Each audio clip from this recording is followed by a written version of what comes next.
اور اب ہم مل جل کے ایک بہت بڑا فیصلہ کرنے جا رہے ہیں جو کہ 15 سپٹمبر کو سکولز کو کھولنے کا، کہ 7 تاریخ کو ہم دوبارہ ایک انٹرپرینیورشل ایجوکیشن منسٹرز کی میٹنگ کریں گے، اور یہ میٹنگ کرنے کے بعد ہم یہ فیصلہ حتمی فیصلہ کریں گے کہ اسکول جو ہے وہ کھل رہے ہیں یا نہیں کھل رہے، لیکن امید ہے کہ انشاءاللہ جس طرح حالات چل رہے ہیں وہ ہم اسکول کھولیں گے۔ تو ہمیں ایک چیلنج امیجیٹلی یہ آیا کہ اگر اسکول بند ہیں تو ہم بچوں تک کس طرح پہنچے، تو اس لیے ہمیں اس چیز کا فخر ہے کہ ہم نے جو رسپانس دیا وہ دنیا نے بھی دیکھا، اور دنیا نے اس کے اوپر کامنٹ بھی کیے کہ پاکستان نے بڑی جلدی ان حالات میں اپنا ایک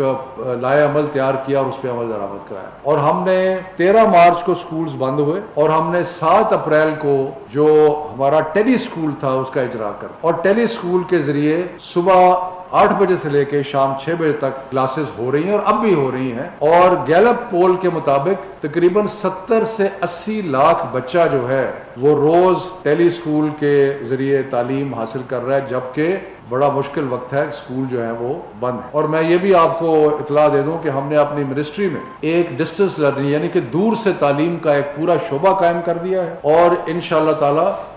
بیماری جیسے ختم ہوتی ہے سکولز اور کالجز کھل جائیں گے، لیکن ساتھ ساتھ جو ہم نے طریقہ کار پڑھانے کا شروع کیا ہے تعلیم کا، وہ بھی سلسلہ جاری رہے گا، وہ ختم نہیں ہوگا، کیونکہ آپ کو پتہ ہے کہ ایک طرف پرائیویٹ سکولز تھے جو اپنی پڑھائی کراتے تھے، اور ان میں سے جو ایلیٹ سکول تھے وہ انٹرنیشنل ڈگریاں اور انٹرنیشنل سرٹیفکیٹ دیتے تھے، پھر سرکاری سکول تھے جو میٹرک انٹرمیڈیٹ کے دیکھتے، اور پھر مدارس تھے جو اپنا درس نظامی پڑھاتے تھے، جن کا آپس میں کوئی مطابقت نہیں تھی۔ اور میں تو ہمیشہ کہتا ہوں کہ حالت یہ تھی نہیں ہے کہ اگر ایک بچہ ایک ایلیٹ سکول سے ایک کمرے میں ایک مدرسے کے بچے کے ساتھ بیٹھ جائے تو شاید وہ آپس میں گفتگو بھی نہ کر سکے۔ تو یہ ہم نے قوم کو بھی تفریق کیا، طبقاتی بنیاد میں تفریق کیا، اور ایک ناانصافی اس نظام میں کہ چند لوگ کامیاب اور باقی لوگ جو تھے ان کے لیے بہت بڑی سٹرگل، بہت بڑی محنت۔ تو اس لیے ہم نے یکساں تعلیمی نصاب کا کام کیا، اور اللہ تعالیٰ کے فضل و کرم سے 1 سے 5ویں تک یکساں تعلیمی نصاب بن گیا ہے۔ یہ مشاورت سے بنا ہے، جس طریقے سے ہم نے کیا، ہم نے سارے صوبوں کو ساتھ ملایا، ساری اکائیوں کو ساتھ ملایا، اور سب کو ملا کے ایجوکیشنسٹ کو ساتھ ملایا، نیشنل کریکولم کونسل بنائی، اس میں سارے مکتبہ فکر جو تھے ان کو اس میں شامل کیا، اور اس میں اللہ تعالیٰ کا فضل ہے کہ 1 سے لے کے 5ویں تک کا کریکولم تیار ہو کے ہم نے اپنی ویب سائٹ پہ لگا دیا ہے، یعنی کہ کوئی بھی اگر دیکھنا چاہتا ہے تو منسٹری آف ایجوکیشن کی ویب سائٹ پہ جائے تو وہ آپ کو ایک تفصیلاً جو کریکولم ہے وہ نظر آئے گا۔ تو یہ ہم نے کیا، اور اس کے بعد اب ہم ماڈل ٹیکسٹ بکس بنا رہے ہیں جو کہ ہمارا جو نصاب ہے اس کی عکاسی کریں گی، اور وہ ماڈل ہوں گی۔ اسکولوں کے پاس یہ اختیار ہے کہ اس میں وہ ایڈیشنل چیزیں کر لیں، لیکن ہم یہ بھی کام کر رہے ہیں، اور انشاءاللہ تعالی اپریل 2021 میں اللہ کی رضا، اللہ کرے ہمارے ساتھ شامل رہے، تو ہم اپریل 2021 میں سارے پاکستان کے اسکولوں میں، چاہے وہ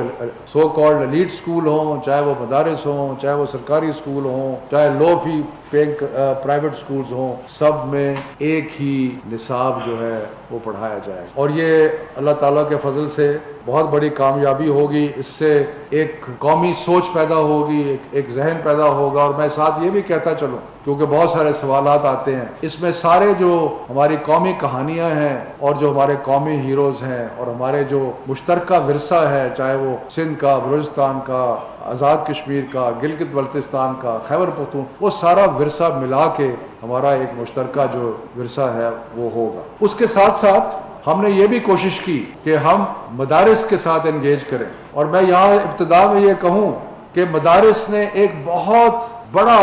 ایک کنٹریبیوشن کی ہے، ایک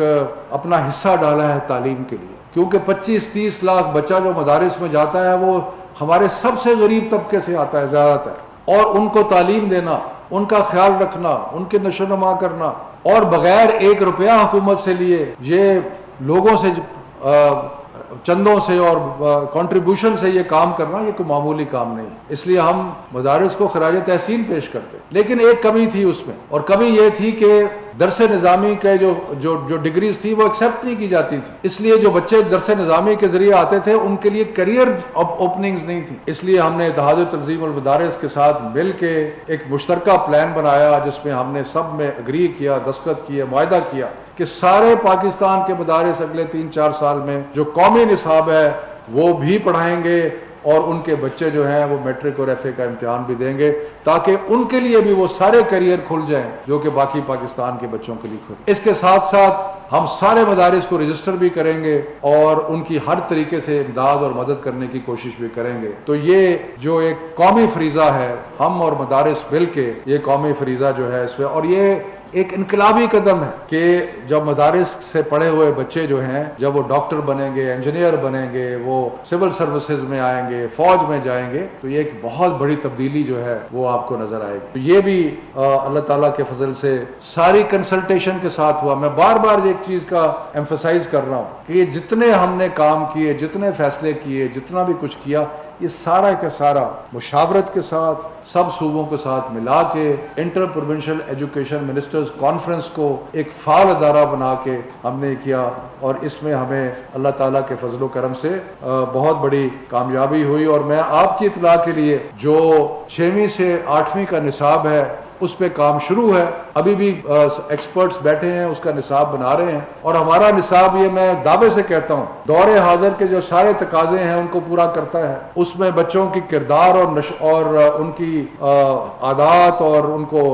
ہر لحاظ سے تربیت دینا جو ہے وہ اس میں شامل ہے. مسلمان بچوں کے لیے اسلامیات کا ایک جامع کریکلم جو ہے، نصاب جو ہے وہ شامل ہے.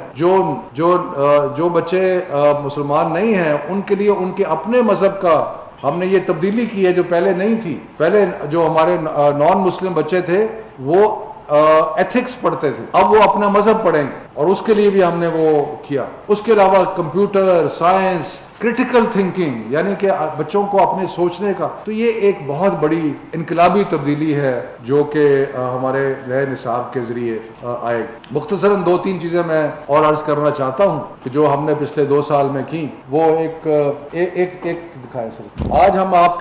کو بعد میں جب میٹنگ ختم ہو جائے گی تو ہم آپ کو بعد میں یہ پوری جو اپنی کارکردگی ہے 2 سال کی، اس کی یہ رپورٹ بھی آپ کے سامنے پیش کریں گے. سو یہ رپورٹ سمجھے آج ہم اس کو لانچ بھی کر رہے ہیں. اس کے علاوہ ایک بہت بڑی ہماری ترجیح تھی اور وزیر اعظم کی ہدایت بھی تھی کہ جہاں ہم ریگولر تعلیم دے رہے ہیں وہاں بچوں کو ہنر سکھانا بھی بہت ضروری ہے، کیونکہ ہماری جو جاب مارکیٹ ہے اس کے اندر جب بچے جائیں تو وہ اس قابل ہوں کہ وہ وہاں پہ جا کے کام کر سکیں. اگر وہ کام نہیں کر سکیں گے، اگر وہ پڑھ جائیں گے لیکن ان کو ہنر کوئی نہیں ہے تو وہ کیا سیکھیں. تو اس کے لیے ہم نے ہنر مند پاکستان کا ایک پروگرام پرائم منسٹر صاحب نے یوتھ پروگرام کے تحت، اور ہمارے دوست عثمان ڈار اس میں بہت فعال طریقے سے شامل تھے، ہم نے یہ پروگرام لانچ کیا ہنر مند پاکستان. اس ہنر مند پاکستان کے ذریعے جو ہنر کی تعلیم کا سارا طریقہ کار ہے اس کو پاکستان میں ہم تعلیم دے رہے ہیں، تبدیل کر رہے ہیں. ایک تو 1,70,000 بچوں کو ہم نے ہنر کی تعلیم کے لیے مختلف انسٹیٹیوشنز میں پلان بنایا، لیکن 50,000 بچوں کو ہم نے ہائی اینڈ کے لیے بھیج دیا انسٹیٹیوشن میں. کوئی آرٹیفیشل انٹیلیجنس سیکھ رہا ہے، کوئی انٹرنیٹ آف تھنگس دیکھ رہا ہے، کوئی بگ ڈیٹا دیکھ رہا ہے. یعنی کہ دور حاضر کے جتنے بڑے بڑے ریکوائرمنٹس ہیں ان میں ہم نے ووکیشنل ٹریننگ کے لیے، یہ پاکستان کی تاریخ میں سب سے بڑا ووکیشنل ٹریننگ کا پروگرام ہے جس کو ہم نے لانچ کیا. اور اس کے ساتھ ساتھ ایک بہت بڑی جو ڈیولپمنٹ ہوئی جو کہ میں مختصراً عرض کرنا چاہتا ہوں کہ ہم نے ایک نیشنل ایکریڈیٹیشن کاؤنسل بنا رہے ہیں جو کہ سارے ووکیشنل جتنے بھی ہنر کے تعلیم کے ادارے ہیں ان کا موازنہ اور جائزہ لے گی، ان کی رینکنگ کرے گی، تاکہ ان کے سرٹیفکیٹ جو ہے وہ نہ صرف یہ کہ پاکستان میں تسلیم کیے جائیں بلکہ پاکستان کے باہر بھی تسلیم کیے جائیں. تو یہ ایک بہت بڑی تبدیلی جو ہے وہ ہنر کے میدان میں آئے گی. کیونکہ وقت کم ہے اس لیے میں ہائر ایجوکیشن کے بارے میں کچھ مختصراً عرض کرنا چاہتا ہوں. پاکستان کی تاریخ میں پہلی دفعہ احساس پروگرام کے ذریعے 50,000 بچوں کو جو یونیورسٹیز میں جاتے تھے ان کو ہم نے سالانہ اسکالرشپ دینے کا پروگرام بنایا. کچھ پروگرام ہمارے کووڈ کی وجہ سے کمی میں ان کو سلو ہوئے, لیکن 50,000 بچوں کو اسکالرشپ دینے کا پروگرام بنایا. اس کے ساتھ ساتھ منسٹری آف ایجوکیشن نے جو ایک الگ فنڈ تھا اس کے ذریعے نرسنگ 1,000 نرسوں کو اسکالرشپ دینے کا پروگرام بنایا, اور اس کے علاوہ ایک خطیر رقم جو تھی تقریباً